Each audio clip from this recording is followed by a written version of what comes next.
Hello and welcome back to my channel, and okay, usually I say and welcome back to because it's part of like a series, it's like a TBR or something. This is something that I was supposed to do last year.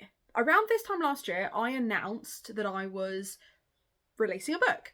And then the book took 3 times as long as it was supposed to come out, and it came out a lot later than I had planned, which meant all the content that I had planned didn't happen.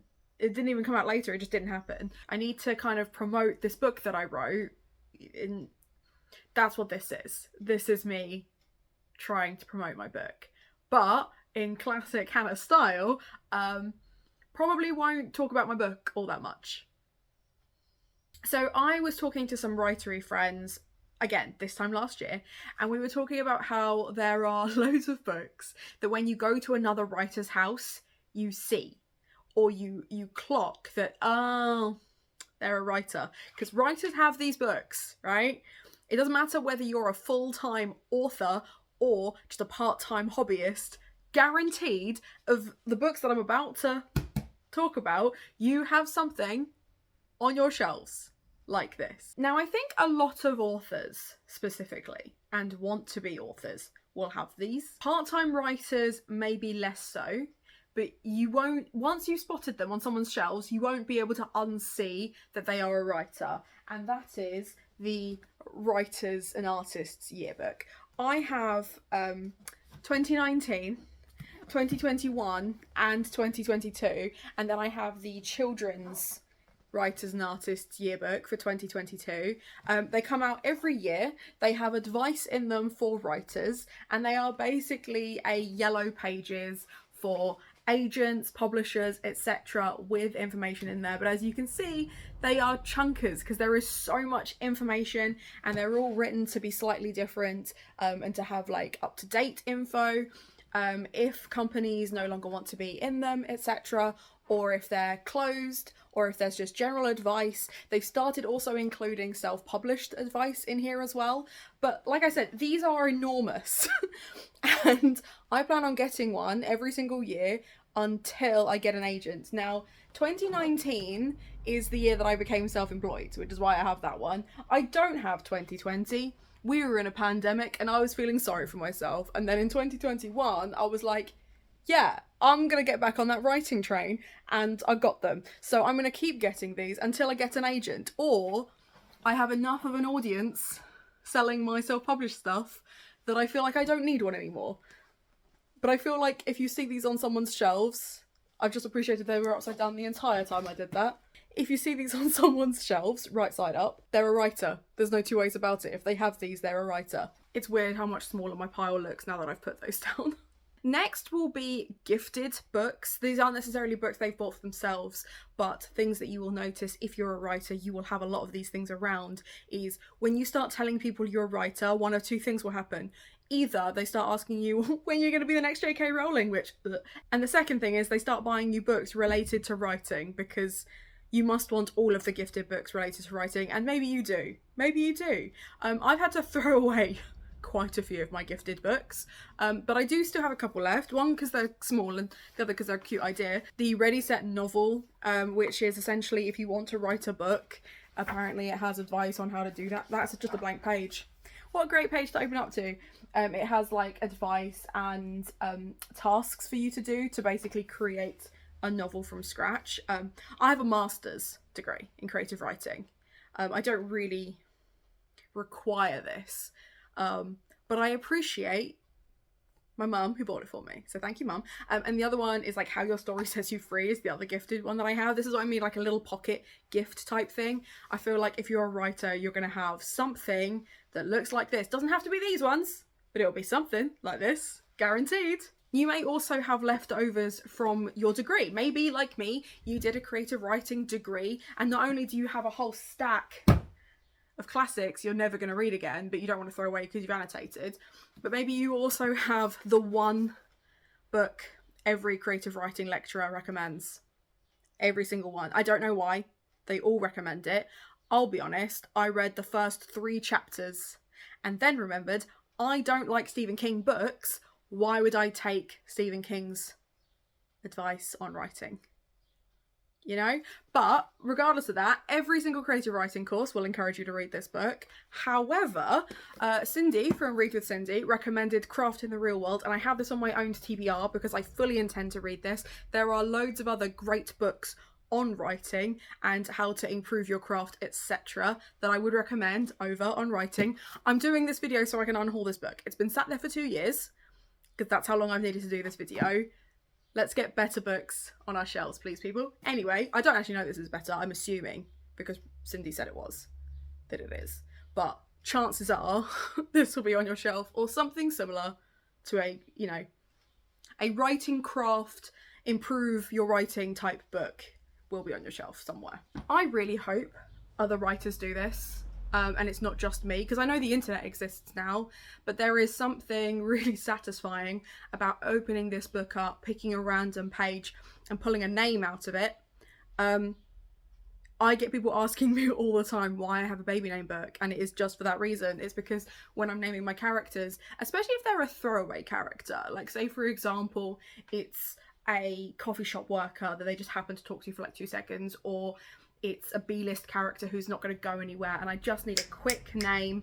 My brain is not helping me. Wallace, there we go, perfect. You know, it's that kind of vibe, which is why I won't unhaul it. I know I could do that on the internet. I know I could, but I find it really satisfying. So if you see a baby name book on someone's shelf, but no babies, you can assume they're a writer. There you go.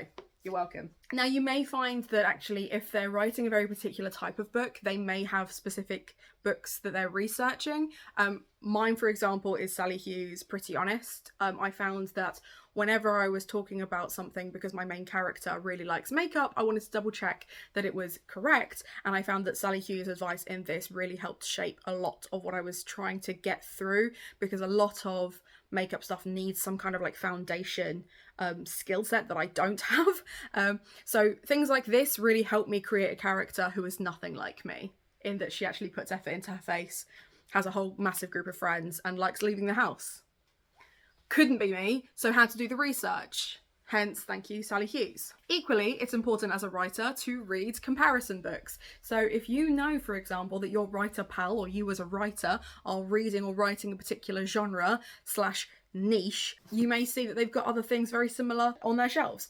I wrote a wedding book, so I have wedding-based romances everywhere. These just happen to be the 2 that I kept because I enjoyed them the most. Mia Souza, Wedding Crasher, The Worst Best Man, they're a good time. They're a good time and they're wedding based and we love that. And because I wrote a wedding based romance, it makes sense to have these around, you know?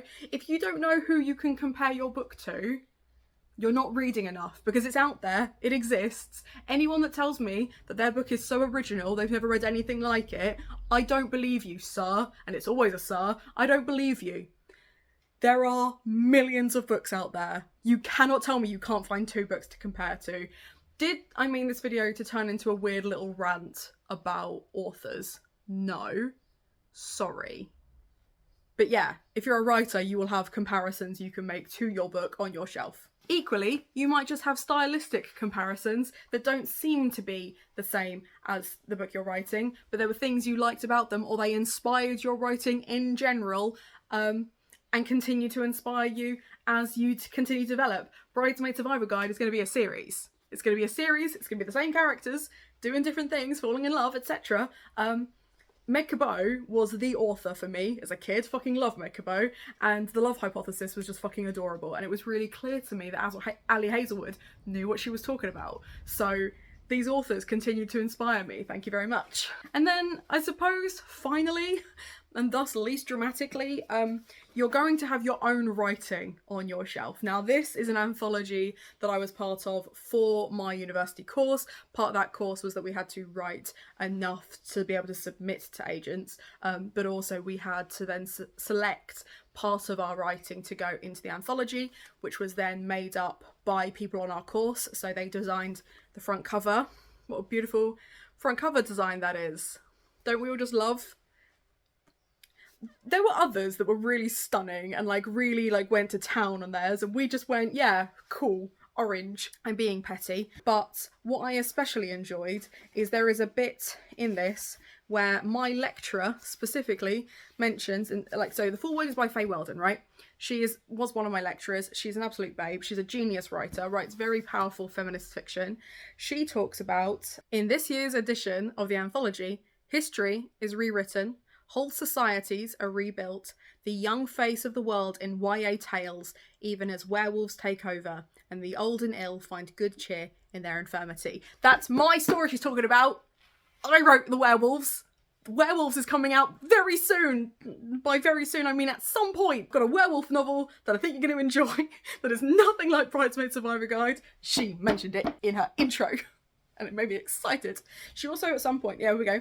The sheer richness of imagery in some offerings astonishes me. If some of these stories don't end up as multiple episodes on Netflix, I'll eat my hat. That is real feedback she gave me. She told me my book would one day be on Netflix, if that's what I wanted. And it is what I fucking want. If you are a Netflix producer, sign me up. So I got really excited. Anyway, my part of my story is in there. And also you can join like magazines and stuff and you can do your writing that way. I decided to self-publish an anthology of short stories so I could actually show people what my writing is like. You don't have to do that because it costs money, right? You don't have to do that. But technically this is my debut and this is my debut novel.